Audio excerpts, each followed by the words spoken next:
Thank you for auditing the Always Positive New Music Review Show, hosted by a French professor who's back from spring break. I did one last episode last week. Cut me some slack. I'm going to be reviewing the new album by Future and Metro-Boomin, We Don't Trust You. It's been tough with Future. First, he never liked me. Now he doesn't trust me. It's the next in the 2024 rap team-up mega albums. We had Ye and Ty Dolla $ign, Young Lean and Blady, and now we have Future and Metro-Boomin. And it's sort of just on time. Because, I just finished last month. I started this new thing where every year I'm going to be covering who is the greatest of right now. Who is the Gorn, the best rapper and the best producer of right now. Now, I didn't include Future on my MC list because he hadn't released anything in a couple of years, and I didn't know this album was coming. You see Billy Woods is on there. But I did include Metro-Boomin in my top 5 producers list. So there, already we have two people who I consider to be at the top of the rap game right now, especially in terms of mainstream rap. And the question has to be, is this going to be the sum of its parts? That's always the question, right? Whenever you have any kind of grouping of people, is it the sum of its parts? Is Metro-Boomin plus Future better than just Metro or just Future? And fortunately, we have that Future album that had no Metro on it from a couple of years ago, and then we had the Metro-Boomin album from a couple of years ago that had no Future on it, or had less Future on it. It wasn't exclusively Future. Before I give my determination about whether or not this is the sum of its parts, whether it is as good as we can hope. And of course, it's not the first time they've done albums together. I mean, Dirty Sprite 2 is largely considered to be Future's best album, and it's all produced by or with Metro-Boomin. But before we really get to there, we need to just... I talk about it a fair amount, but we just need to talk about Atlanta. We just have to just accept. Snoop came through and hurt the feelings and crushed the buildings back in the day. But New York, Los Angeles, it's just not the capital of rap. Right now, the rap capital, as is the title of Joe Coscarelli's great book on Atlanta rap, it is the capital of rap music, and Future is the king of Atlanta rap, right? I mean, I understand Playboi Carti's sort of up and coming and all that, but really, if not Future, then who? So then, in a way, a Future album is the most important rap album you could possibly have. Now, obviously, Jay-Z drops an album tomorrow, Kendrick drops an album tomorrow. That might change, but we really need to see that this is the greatest Atlanta-ish producer and the greatest Atlanta rapper coming together. And will this also be a further statement of the domination of Atlanta, or is Atlanta falling off? Is it the sum of its parts? No, it's not as... It is a disappointment. Sort of. It's sort of a disappointment. But it's the kind of disappointment that makes me think more time might be very kind to this. Because if you listen to it, in particular, Metro is doing something on his production where the second verse on each song has some added level of complexity, some kind of growth to it that is just really satisfying. And so much of the discussion of the album is dominated around one verse from one person in one part of the song that there's not even really a conversation about the album as it is right now. And hopefully I'm going to be a part of a real conversation of this album. We can't let the whole album get controlled. We have to actually talk about this great album. It might actually be the sum of its parts. It is in many ways fairly avant-garde and different and new. And in many other ways, it's kind of the same thing that we've been talking about. Future's 40 years old. Young Metro's 30 years old. They've been doing this for a long time. But what I thought would be fun, because it happens to be that this is the point in my semester when I teach my class on rap music where I talk about Atlanta.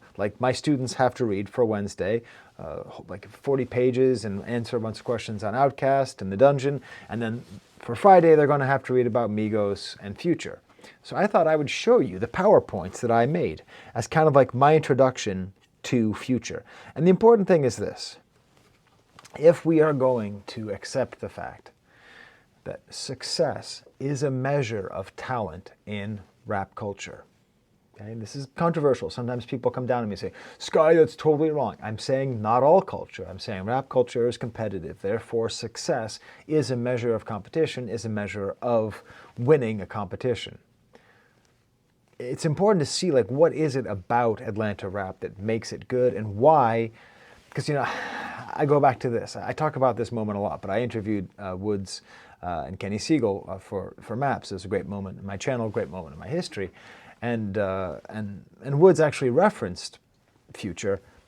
And I asked him if he listened to Future, and his response was just kind of dismissive, like, no, I wouldn't listen to that. So I think it's important to analyze why is it that Future should be on a list of top 5 MCs right now, probably top 10 of all time, despite the fact he doesn't spit bars. So for that, let's go to my my PowerPoint here. Okay, so there it is. There's the dungeon in Atlanta. It's an Airbnb now. You can stay there. I'm gonna go stay there sometime and do a video from there. That's the spot in Atlanta where Rico Wade worked. Where Rico Wade worked with Outkast and incubated all the talent, Goody Mob and Janelle Monáe, you know, really an amazing place on planet Earth that this guy really helped to found. And he even produced Waterfalls by TLC. How about that? And of course, he had a cousin, and that cousin is the one that he mentored, who would be Future, aka, how do you say his name again? I didn't write it on there. So anyways, Future, I call him the most influential rapper of his generation. I don't think that's particularly contestable. How he grew up on the streets but found refuge in the dungeon, which I think is part of what makes him so great, is that he was surrounded by true greatness, surrounded by the dungeon. Even though he was kind of living on the streets, he had this culture actually part of his life. Just all these trap themes, which he would popularize. Of course, he wasn't the first person to use trap themes, but he would popularize them along Migos. Very repetitive and very catchy. King of what we now call mumble rap, and popularizing auto-tune in rap as well. I know Kanye did it before, but the way that Future uses it so consistently, and what I think makes Future so important, is that he uses it for its capacity to disorient you. Not just to make up for the fact you can't sing, but to disorient you. And part of what makes Future so interesting to me and why I think he's so influential is that he glamorizes and popularizes being a drug addict and a drug dealer. A drug addict and a drug dealer. There have been rappers who glamorized selling drugs, plenty. There have been rappers who glamorized doing drugs, plenty. But what's fascinating is he is such a seller and a consumer all at the same time, always. I don't think it's too far of a stretch to say he reflects a certain kind of capitalist hellscape where we are constantly stuck trying to sell things that we are ourselves dependent upon. Political. Of course, no better example in that than Dirty Sprite itself, which I have a whole lesson on there about that. But what I think is really most important, there's this little clip of him talking about the song, Tony Montana. I'm going to try to just play enough of it not to get copyright struck. But this is Future talking about his art. And what's important is that we remember that Future is not like just some dude who just like doesn't know what he's doing and pronounces things funny. He has like an idea. And we see here him outlining the idea by quoting this song, which, if it doesn't come through, it's him just saying the words, Tony Montana, like 5 times over and over again. Here he is describing why. I remember being so fucking high on this song. Because I was in, like my mouth I couldn't even open my mouth. You changed the word. You don't even say Tony But Montana. also, when I listened back to it the next day, I was like, man, I can't even. What was I saying? But I loved it.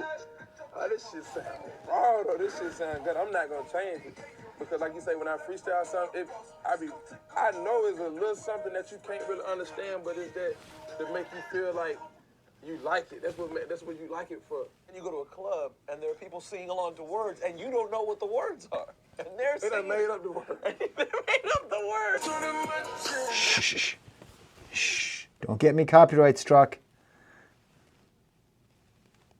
Or just a moment of moment of just a phrase and just change your whole perspective of the way you look at somebody. And people forget that. They get caught up in other things, but just that's what it is. You know what I'm saying? It's graffiti on the wall, a good picture, just a word. Somebody just graffiti they shit and just hitting that stamp, and you being able to see it in the right spot. Somebody just put a graffiti sign on the main highway in New York, man. They just get praised for that. You know what I'm saying? Like, that's what it's all about to me. That's art. Some dudes, when they write, they take weeks and months to write those verses. You know what I'm saying? When they end just off the spirit of the moment. I'm trying to connect with people's hearts. I wasn't doing it at first. I was just doing it to get your attention. Now I got your attention. I want to do it to take you somewhere so you go. So that is essential, I think, to understanding his art and Atlanta art in general, Atlanta rap music, is that they know they're not doing the hard work. Okay, obviously besides Outkast, Outkast is doing the hard work to write the beats, but they're trying to do something different, which is why it is essential that people who love underground hip-hop and rap music take their heads from their behinds and understand that this is just a different kind of thing, a different kind of art that someone else is making, and it's doing something different with rap music than what we're used to. As Future says, there's a little something that you don't understand, and that's what you like it for. I took as an example the buyer and the seller, the song I Serve the Bass, I Serve the Bass, I serve the bass, I serve the bass, I serve the bass. I'll stop now. The song by Metro-Boomin and 21 and Future, where it shows this dichotomy of the seller and buyer, the true capitalist, the true capitalist who is equal parts consumer and seller.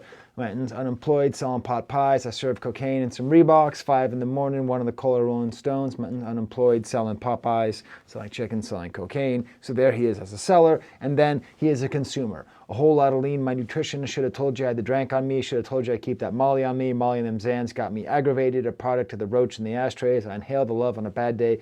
Baptized inside the purple Actavis. Actavis, which is a kind of drug, which is mentioned like 8 times on the new album, is a codeine drink which was actually discontinued in 2014 because it was abused by too many people who are trying to be like Future. It happens to be that this is my segue in my class into my slide on Metro-Boomin. So why don't we go through my slide on Metro-Boomin, right? Don't you want to take my class? I want to take my class. Metro-Boomin is funny because what is it that he does? It's not even like he has a necessarily like tradition, like trademark sound besides his many producer tags. It's just that he has mastered trap beats. There's a certain simplicity and beauty to his music. There's a bounciness to his kicks, which you can sometimes determine. Often a lot of space, often a very ominous sound, but he also will use sampling and will make things more complex just because he can. Like, I think he shows that kind of ability. In the example of I Serve the Bass, there's this kind of sample that, wah! I think it's Wario from Mario Kart 64. And then just happens to be, he's not from Atlanta, of course. He's from St. Louis, but he moved to Atlanta to go to Morehouse, historically black college university, which was founded by the great-great-great-grandfather of Prodigy from Mobb Deep. Did you know that? Huh? Did you go through all of Black History Month without that little bit of black excellence there? Huh? About the fact that the guy who really started all of Atlanta rap's cousin was Future, and then the guy who produces all of the Metro-Boomin, he went to the school that was founded by the great-great-great-great-grandfather of Mobb Deep. There you go. So, that's my little analysis there. I hope that was fun for you. You don't come to me for brevity, okay? You're not going to come to me for scores. I'm going to tell you that I think this album did leave me a little disappointed, especially in the sort of, if there's 4 quarters to the album, the 3rd quarter of the album left me a little bit cold. But it's not really a downvote. There's a really good chance that this album is going to stand the test of time and just grow and get better. Now listen, I don't do scores. I also don't do reactions, okay? I sometimes will say bad things about reactions. I enjoy them. They're fun to watch. I'll watch Sean C. react to something or whatever. I'll watch people, react to stuff. It's fun. I should have done a reaction. I should have done a reaction for this album. I listened to it like half of it at midnight on Friday. I had some insomnia. So I had friends in town from California, and so I was showing them all the great foods of Western New York, which just means you just eat so much garbage. I had such bad heartburn. Oh man, turning 46 is real. We had buffalo wings and garbage plates and buffalo chicken pizza. I tell you, so I was up and I was listening to this album, and when the album came out, he pulled a Donda, right? And once again, Donda is very influential. Kanye's all over the place, and they didn't list the guest appearances. So I just listened to the album, and it was just, oh, they're on this album? Oh, that. And then, of course, the moment, which you're all waiting for, but you're going to have to keep waiting. Just going to have to keep waiting. I'm not only going to talk about that one verse and that one song. Refuse to do it. So I'm going to take you through my delightful surprises. So this album, I would say, is filled with delightful surprises and maybe some slight disappointments. The slight disappointment is just sort of like you sort of want every beat and every song to have the same power that, I don't know, I suppose Dirty Sprite 2 has, right? Because I've finally gone back and listened to that album a couple times thanks to your suggestions, and I see. But, you know, these guys are it's whatever, a decade later, and I still think it's great. So I'm going to share some of my disappointments. I'm going to share my surprises. Before I do that, though, there's one surprise, which I need to spoil for you at the beginning, because it's a crucial piece of, I don't know, paratext, metatext, okay? Things outside of the actual album that are very important. So this album, okay, is very important because it has a guest appearance that totally changes the way you should listen to the album. No, not him. I'm talking about a dude who we hear sampled many, many, many times. On this album, there is a sample of a tragically deceased rapper who seems to be having a fictional conversation with the rapper on the album, who appears to be questioning his relationship to that deceased rapper. Does that sound familiar? Could I be talking about Kendrick Lamar speaking to the ghost of Tupac on To Pimp a Butterfly? Of course I could. Of course I could. Have you listened to that, by the way? It's fascinating. To Pimp a Butterfly, good album. This is why you watch this channel. You know, Tupac talks about eating the rich and keep fighting, and the black man only has 5 years, and talking about race riots. That's what Kendrick did. And it's on purpose, because he helps to recontextualize himself. By putting himself right there next to Tupac, you have to think of yourself as like, oh, well, maybe he's like a Tupac-ish kind of guy. That makes sense. So who is it in this album that is repeated? What posthumous rapper keeps on coming back over and over and over and over again? Prodigy of Mobb Deep. Ridiculously good album, by the way. Did you know? Alchemist produced some of this. I had no idea. Jesus. Like the best track on this album is an Alchemist beat. I've been jamming to Alchemist since both of us were in our early 20s. I had no idea. Anyways, Prodigy from Mobb Deep, okay? I think this is a very important piece of metatext and paratext in here, because it's this interview with him where it's like, it's from a World Star hip hop interview. It's very 2003. It's right before he goes to jail, and it's all about, for a trumped up charge where I believe he was performing in Albany, where I once saw Kanye perform. Pretty bad venue. And I guess he got caught with a bunch of drugs. Who knows what. But he's just... Or maybe the interview is from 2008. I'm not sure. But it's from that period of time. And he's just going after rappers. He's just taking them all out. Now, on this album, on the future Metro-Boomin album, they don't actually leave in the bits where they take on the rappers. I mean, he goes after Fat Joe. He goes, really, it's a tough day for Joe's. He calls Joe Budden the worst rapper in the world. It's just, which I wonder... Is this like Future and Metro-Boomin trying to get you to go to that review so you can listen to someone dissing on Joe Budden? Is this a sneak diss on Joe Budden? I don't know. Maybe they are also upset that he's platforming Candace Owens. I don't know. But we had this whole Beautiful bit here where Prodigy is just going off. He praises G Unit, which is a bit weird, but it's because he was on tour with G Unit. And it's all about, you know, being real and being good. A quick little note here, if you didn't know, Prodigy of Mobb Deep went to the same high school as Calvin Klein, School of the Arts in Manhattan. True story. He might have kept it thorough, but he went to a very, very good high school. All right, so while I get into the album, we're 20 minutes in here. How much time do I have? I have to go to another stupid meeting. But we have time. If I get copyright struck, I'm not going to get any money for any of the clicks on here. So you've got to do some things for me. You got to smash the like bucket. You got to subscribe. If you like this video, you put in the letters A, V, A, and I will heart that comment. I always go back and heart all those comments. I read everything. That's just the way that you know. That's how you can check. Make sure that I'm actually reading your comments. And I think those are all things. You can do a little bell deal because I'll do a live chat. Okay, good. So let's go through the album. I normally have a stamp. I'm just going to start right off with the first track, We Don't Trust You. It's the most ambitious song. It's the song which, it's not my favorite song, but it sort of announces a level of ambition, which the album reaches sometimes, but not consistently. Future is like singing for real here. Hit run all over you, fake run all over you. And then it gets mixed in with this quote from The Undisputed Truth, smiling faces, sometimes. And then there's like these real tinny Swizz Beatz style horns. Bah, bah, bah, bah, bah, bah.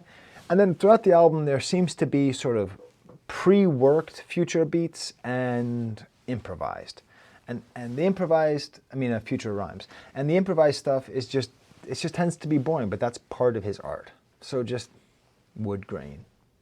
Just if I could anything, I want you to remember this.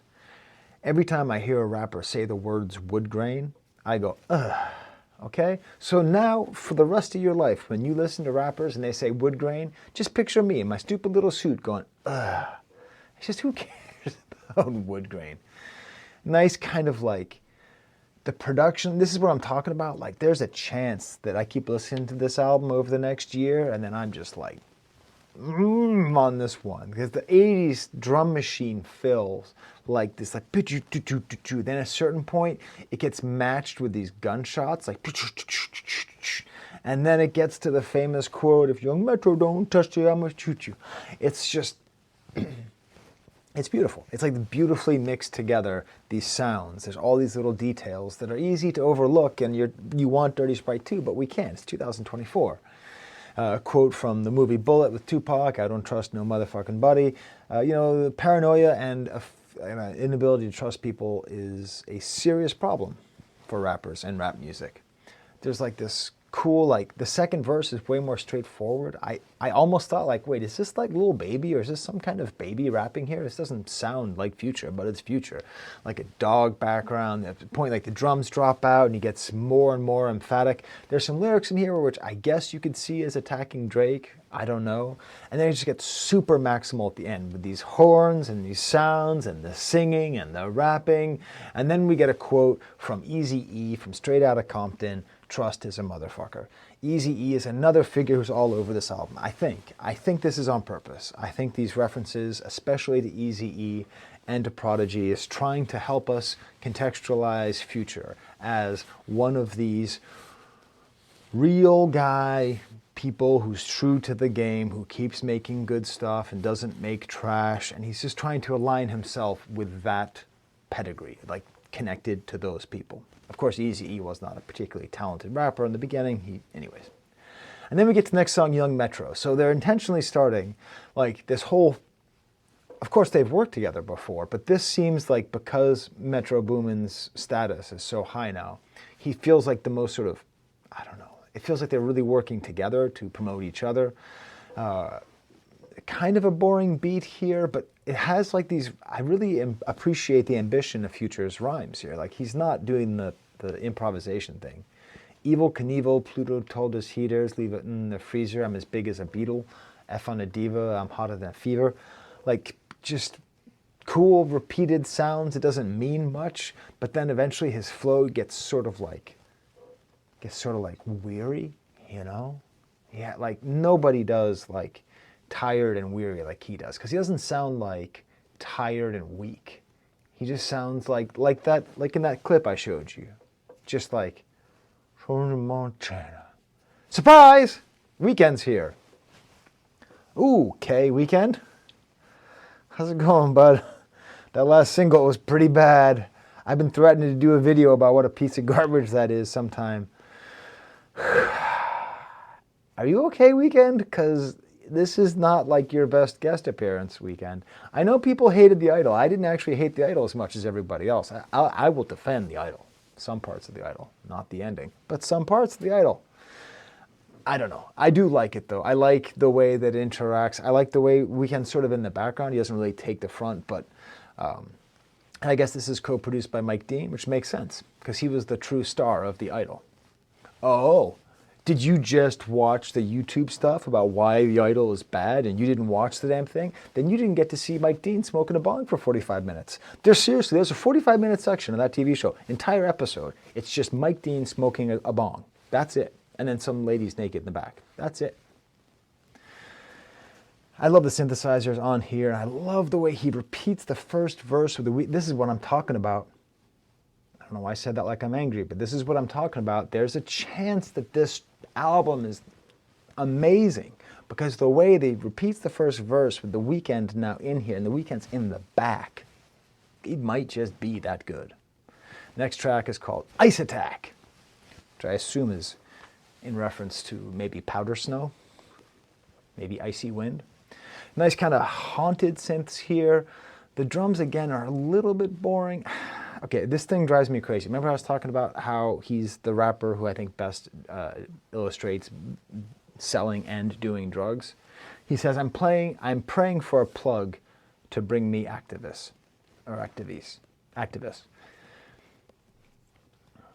That's not a plug, dude. That's a drug dealer. Like, a plug is somebody who gives drugs to a drug dealer to sell. So you can't call a drug dealer a plug because you're sort of elevating the act of just being a drug addict to like being something active, right? Like being a drug doer is a passive thing, right? You do a thing and changes your brain and blah, blah, blah. Drug dealers are more active. They're doing things that poisoning and killing people, but still they're doing something, right? So it just drives me crazy. You know, like words have meaning. You know, like fake news actually meant something. It had a meaning, and then that meaning was replaced. A plug is a thing. A plug is not a drug dealer. It's somebody who traffics drugs to drug dealers. Why am I getting so upset about this? I don't do drugs or sell drugs. There's a sample in here, again, about trust. It's a huge thing in here about that. It sort of feels like if the producer sample wasn't Young Metro Don't Trust You, I'ma Shoot You, maybe the whole album wouldn't have been about trust. I don't know. There's a quote from a 1949 movie called Impact. I found this quote. I looked it over. As far as I can tell, not many people have found this exact quote. You're telling me you don't trust the police? In my business, you don't trust anybody. It was actually first sampled, as far as I can tell, by someone named Shalko in a different song. And then a full beat switch. Again, maybe this is a great album because we get this great, harder beat here. And Future uses a term said, I went banoodles. Future, we see you, bud. You can't invent a term like going banoodles. Unless, okay, tell me in the comments, okay, all you keyboard warriors, all you keyboard gangsters, if banoodles means something super hardcore and I'm laughing at the term, you can tell me. I don't know if banoodles is a specific term for a specific gang or whatever, but as far as I could tell, he's combining the words bananas and noodles. I think it's hilarious. It drives me banoodles. I'm going to integrate that into my vocabulary post haste. And this is where we get the introduction of Prodigy of Mobb Deep, discussing how he's tired of corny rappers. You know why he's called Prodigy of Mobb Deep? Because there was another band called Prodigy. You're the victim, which was also big at the same time. He took the sort of negative name. I'm just going to put that back there. Prodigy of Mobb Deep. Then we get to the next track, type-ish, nice bells and trap beat. There's something a little bit scary on here again. Ooh, whoops, sorry about that. Got to turn off my speaker deal. Sip and drank and activists on some screw type-ish. Just, it's so weird because when people shout out DJ Screw and talk about how they're doing drank, it's like, it's really sad because that's how the dude died. And I know he popularized it. I know he's a great artist, and I know that some of his artistry came from the effects of the drugs. I understand that, you know? But it's just weird. It's like, I do this thing like that guy I like that killed him. Atlantan looked like Ted Turner type-ish. I just like that he compares himself to Ted Turner. I think that's funny. I think he is Ted Turner. I think he is Ted Turner. He is the new Ted Turner. Who else is? And then at a certain point I'm listening and I'm like, oh my God, is Metro like copying Filthy? Like, this sounds so Playboy Cardi. There's this little like whiny, this is my first listen, these whiny descending synths. I'm like, this is weird. You know, maybe he came up with that kind of sound first, but this is really Whole Lotta Red Playboy Cardi sounding. I can't wait to share this opinion with my viewers. It will in no way pay off in the end. And there's this great backwards drum sound. There's so much great production on this album.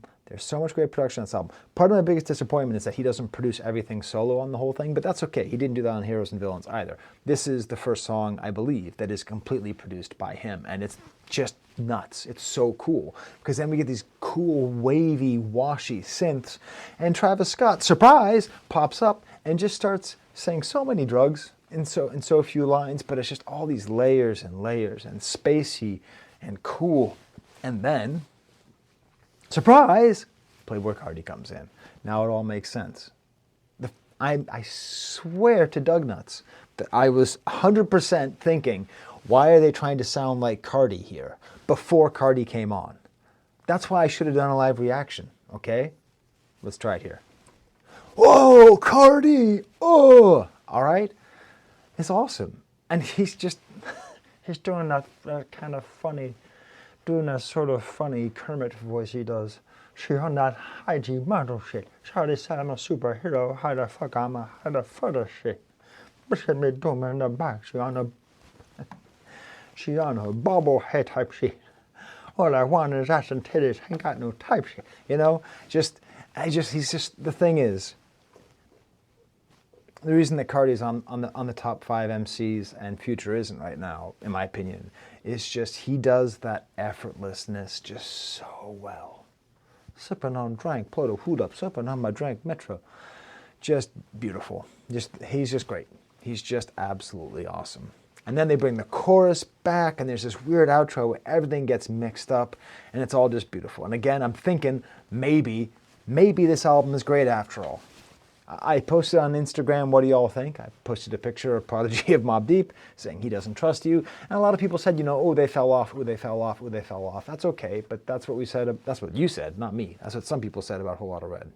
Next track is called Claustrophobic, produced by Willa Fool, who also produced Tony Montana, he's gonna get all the royalties from this video. Prodigy saying this is all garbage, it's hurting our ears. And it's interesting, this concept of claustrophobia, because I did my Tupac lesson today. I talked about the song Trapped off his first album.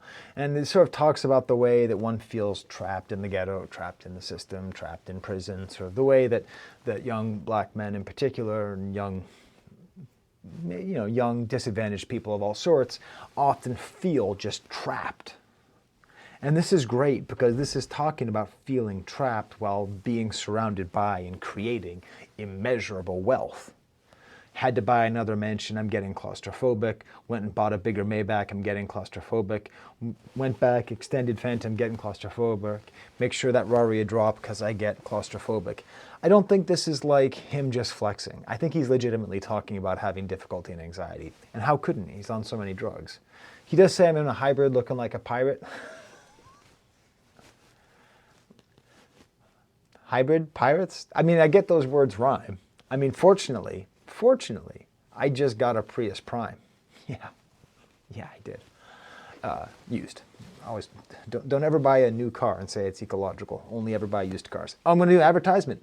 Only buy used cars. Never buy a new car. Okay? You're just throwing money down the drain. Don't buy new cars. But why would you be a pirate in a hybrid? I don't know. If I were a pirate, I would want to be in a type R.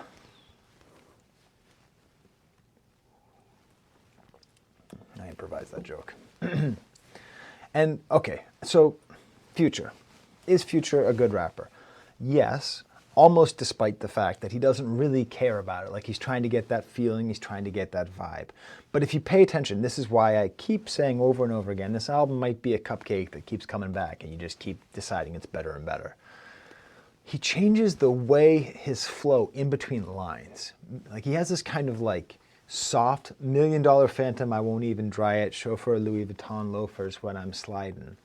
And then he switches and gets a lot more declarative. Digital never visual, residuals, rackies coming plentiful, right? Like even the words go from Louis Vuitton to residuals, rackies coming plentiful, right? And then he switches to like the southern accent. I saw my sleeve, got it out that mud, you know? And then he has an auto-tune style in the same verse, like tractor trailer pull up on my way to re-up. Like just in a couple of bars, just in like 1 minute of music, he has all these different flows. Beautiful synth melody in the back of the verse, just this little tiny melody that Metro throws in here. And then we get Prodigy and Mobb Deep coming back saying, stop doing that. And then we get to the song Like That.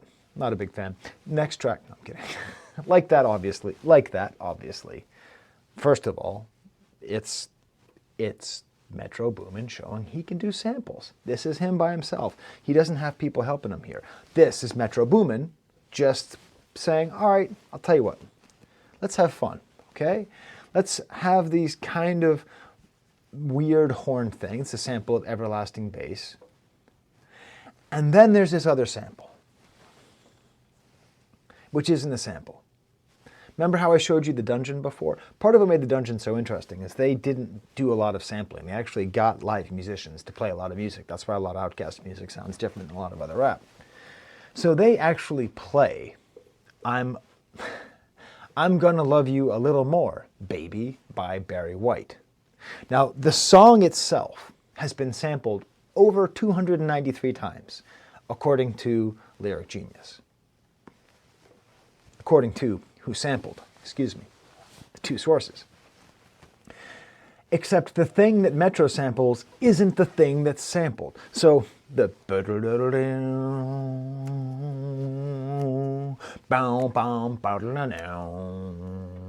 that little melody that's played on the keyboard, that's actually like a harpsichord sound, that is not what's sampled hundreds of times. What's sampled is the drum beat that comes before.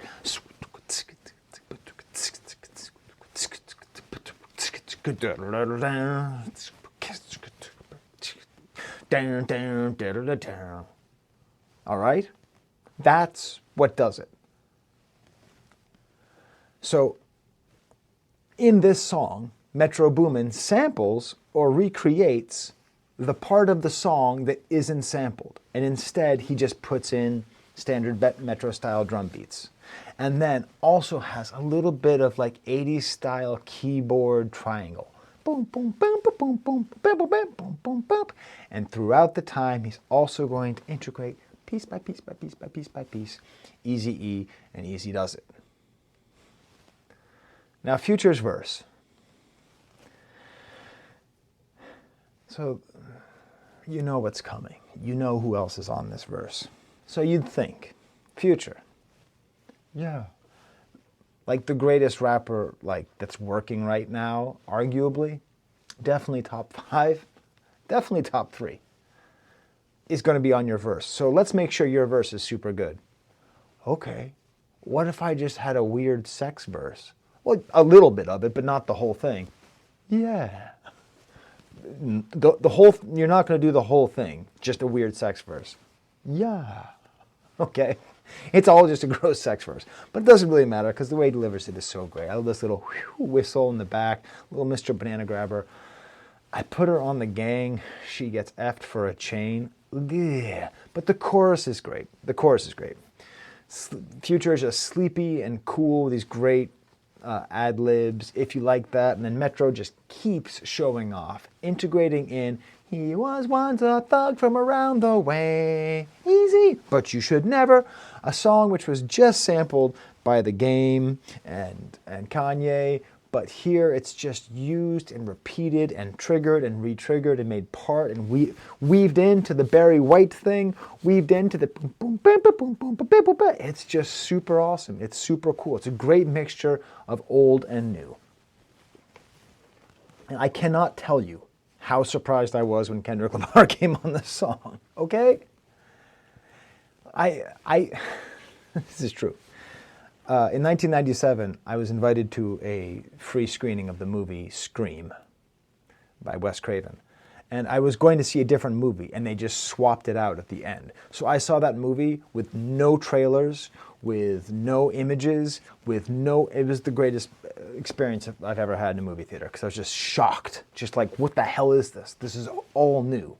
Like, that was what this was like, listening to this Future album and kind of getting through it and being like, oh, cool, man, Metro's doing some awesome stuff here. Oh, sweet, that's easy. What's the name of that Barry White song again? I'll have to look it up. All right, cool. I can do without the sex verse. Oh, that's kind of a nice chorus then. What the? Kendrick Lamar's on this song? What is he doing here? You should have taken a left at Albuquerque. Kendrick, you're in Atlanta. Did you know that you're in Atlanta right now? I know you've been hanging out with Kodak, but what the hell is going on here? And listen, I'm not going to go bar by bar how he's, oh, what's the beef? What's the beef? There's no beef. This is just rap. Okay? This is just rap music. This is Kendrick Lamar doing his absolute goddamn best. You know how his whole album's like, I am not your savior. I am not your savior. Bullshit, dude. You are our savior. This verse is our savior because you're really, really ratcheting up the competitive nature of rap music. Nothing gets artists in rap music going like a good beef, especially when they're talented and they're poised and they're petty like Drake, or they're talented and oddly not petty like J. Cole. And he just brings it so hard. Just his verse, he changes voice like every line, and he's just in the pocket. Like everything that Playboi Carti does, that's super cool. You know, that whole changing voice thing, but multiplied by precision and complete mastery of rapping. Just, oh my God. You know, it's all going back to that line from First Person Shooter. And do you know how I know this isn't a real beef? Is there wasn't even a diss. J. Cole just said, love it when they argue who's the hardest MC. Is it K-Dot, is it Aubrey or me? We the big three like we started the league, but right now I feel like Muhammad Ali. Like, J. Cole is not attacking him. It's very clear. He's just talking about the way that it feels. He's just talking about the excitement and like when you're in it, you know, when you're in your flow as an MC or anything that you do. When I was teaching that Tupac cast today, I was like, I am the greatest teacher on the planet Earth. Is that student texting? God damn it. Yeah. Anyway, I'm the greatest there's ever, you know, you're just in that flow. Anyways, it's just beautiful. It's just a beautiful line. It's like up to date. If you walk around with a stick, that ain't Andre 3K. That's like a reference to an Atlanta god while also referencing the fact that Andre 3000 now just walks around with a flute that looks like a stick. Mother F the big three. It's just big me. And the way he just goes, bum. It's really like that. Prince outlived Mike Jack. Wow, dude, you are giving. So in the Prince and Michael Jackson comparison, you're giving someone else Michael Jackson. I'm not saying that Prince isn't better than Michael Jackson. But comparing someone to Michael Jackson, I mean, not on a personal level, but on an artistic level, it's not exactly an insult. The dude made Off the Wall and Thriller. I mean, for all you dogs getting buried, that's a K with these nines, going to see Pet Sematary, just awesome, just stupid hard. I love it. I love it so much because Future comes back and they fade him out. They fade him out. You know why they fade him out? Because we're just like, all right. Wait, then he said what? Wait. And then he said the DOT. So that's like K-Dot, but then that's also kind of like Toronto's called T-Dot.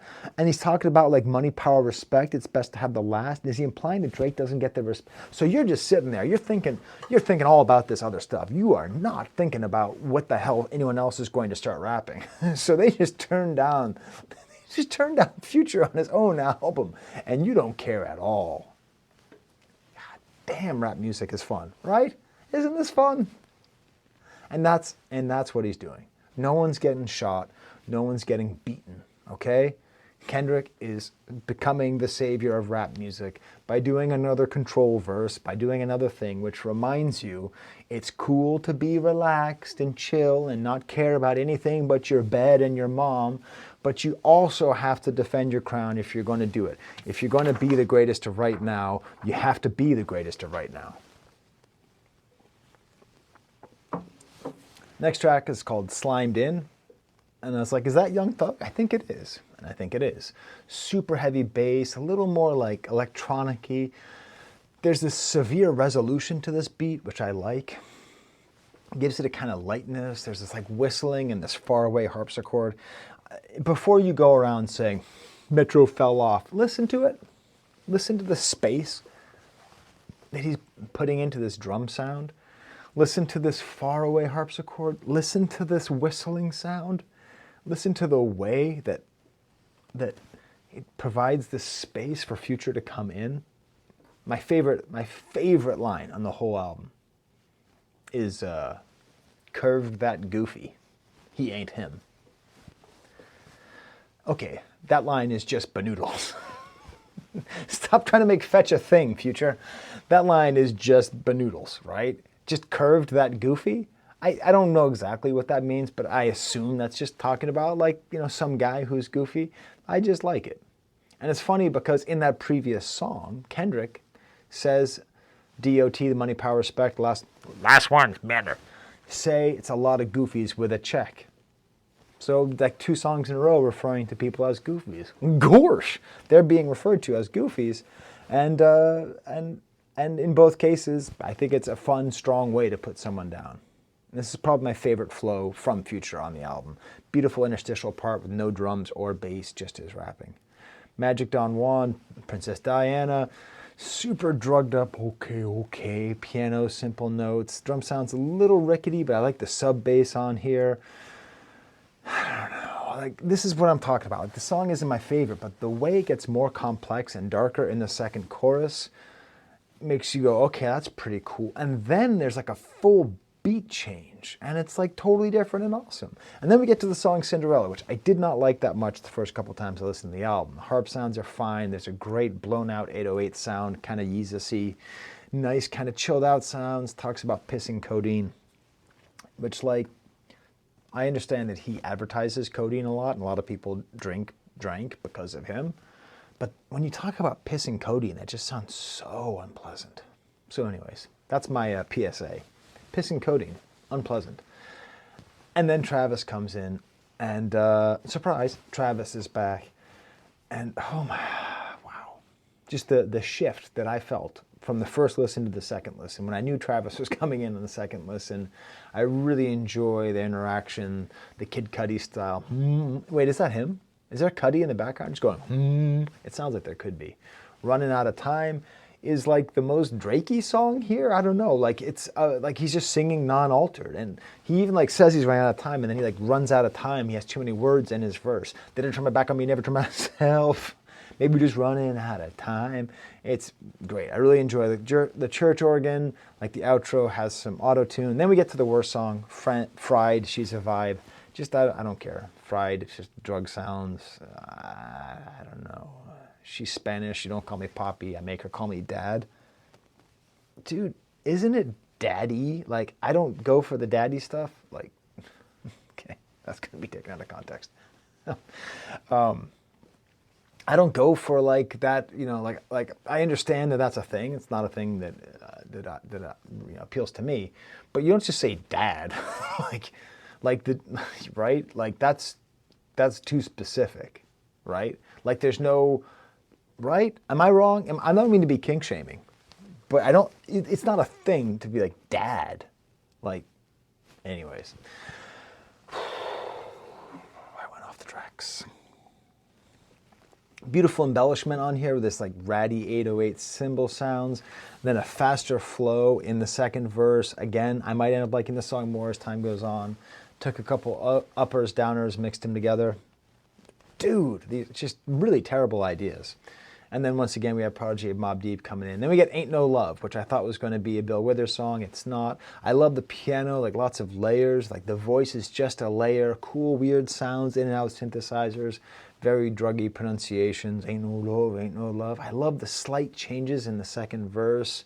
The bass gets a little bit more emphatic. The flow gets a little bit faster. The outro has this cool flute where it repeats the opening verse.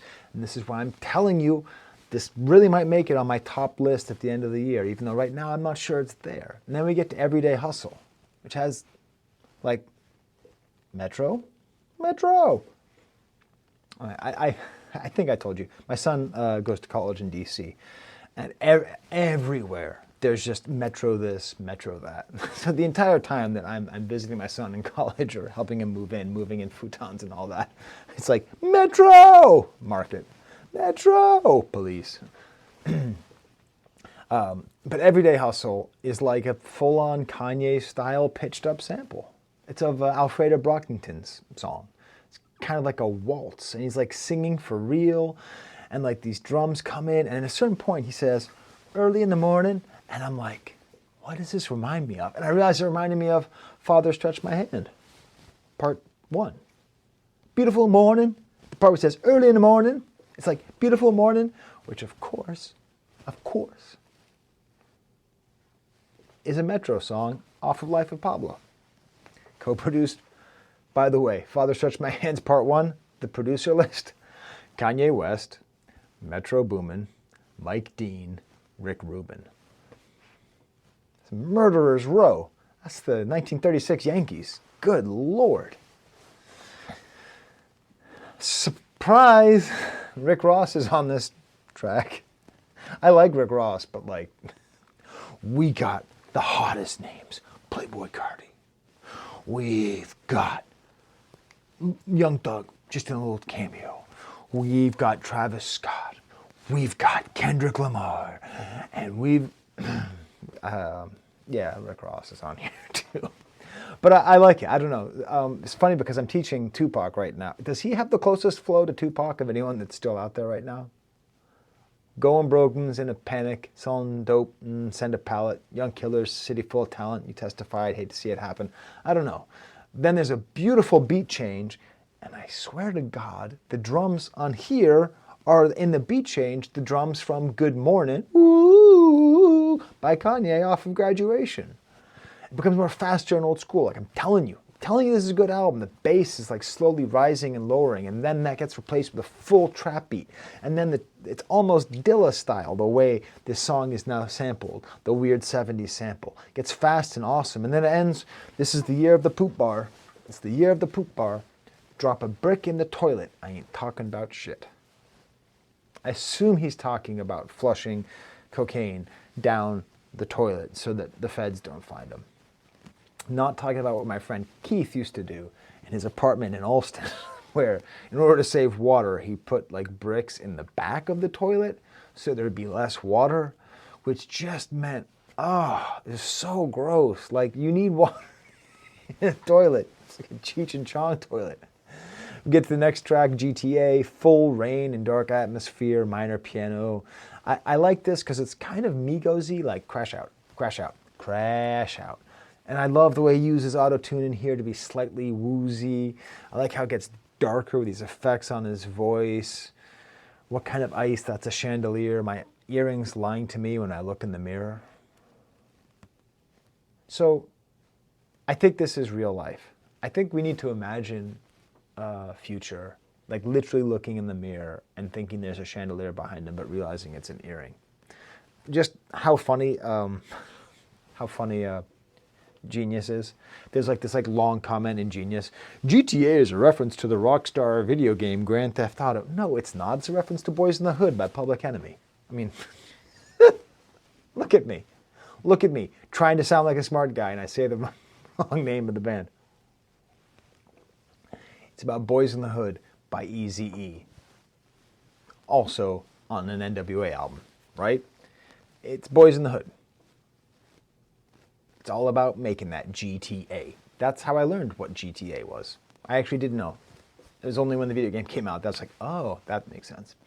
Then we get to Seen It All. And here's where it's becoming clear that he sees himself as the next Prodigy. This is an unofficial sample. If Havoc is not getting a check, if they are not cutting Havoc a check for this album, okay, they're replaying it, but this is Quiet Storm by Mobb Deep. So I'm from Boston, but I used to drive to New York City a fair amount. I still do. And whenever you get near New York City, you have to go Hot 97 because that's like the music station where a lot of hip hop breaks. I remember so vividly driving to New York City in 1999 when Quiet Storm dropped as a single. I listened to the radio for half an hour and they played the song 2 times in the half an hour. And they could have played it 3. When that song came out, when that dark atmosphere, boom, boom,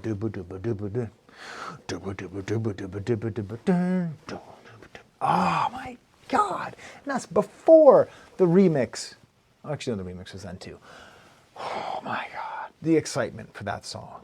And then it actually helps me to sort of see a connection. I never would have seen the connection because obviously Prodigy and Havoc are great rappers. They spend a lot of time working on their production and their writing. They don't just improvise stuff and say, Tony Montana for 45 minutes. But the darkness, the griminess of 90s Wu-Tang Mobb Deep rap music turned into trap music? Can we see that connect? Am I crazy? Is this like, does everyone know this? I've never thought of this. Of course, trap music is often dark and moody and atmospheric. Of course, Havoc and Prodigy are masters of dark and moody music. But I never really thought of putting them together like that. This is able to do that. He's making like all these references to Prodigy throughout the song. This is just an I Love Prodigy song. He says about keeping it thorough. Keep It Thorough is the song by Prodigy, produced by Young Alchemist. He says keeping it P with a player, so it's not talking about pushing P, it's talking about P like Prodigy. Came up from the block selling the rawest coke, you might OD off this ish. It never enough. Richie Mill, cost a house, it ain't never enough. Talking about this constant consumer hellscape that Future lives in, where no matter how much he sells or how much he buys, he will never have enough. He will always be penned in. He will always be trapped. He will always be claustrophobic because that is our modern condition. And it doesn't matter how rich you are, you will never have enough and you will never be free and you'll never be out of a box. And then they quote Prodigy and say, it's not popping. The final track is WTFYM, which stands for With the Force, You Might. Backwards sounds from the last song continue on here, just sort of talking, slightly altered. It's so hard getting sleep when you're always getting geeked. Really, just this terrible life that he's describing. It builds with this nice harpsichord, a little bit less altered voice, this great, yeah, very strong ad-libs here, just that. These mournful strings, rhymes codeine with Celine. The second verse has this like background harpsichord sound. Just white girl, give me a Bill Clinton. Props. I like that. I like the idea of calling oral sex Bill Clinton and not Lewinsky. The album actually ends. That was the final track, but the bonus is Where Are My Twins? Kind of this weird happy song. The bell is like almost offbeat, and it appears to be just about Young Thug, and it's a tribute to him. So there you go. So thank you to my Patreons. They give me money, which allows me to buy music. I'll probably try and buy this because it's just so good. But what did you think? Were you disappointed by it? Was it as good as you could have hoped? What's the best verse that's not by Kendrick? There's the camera.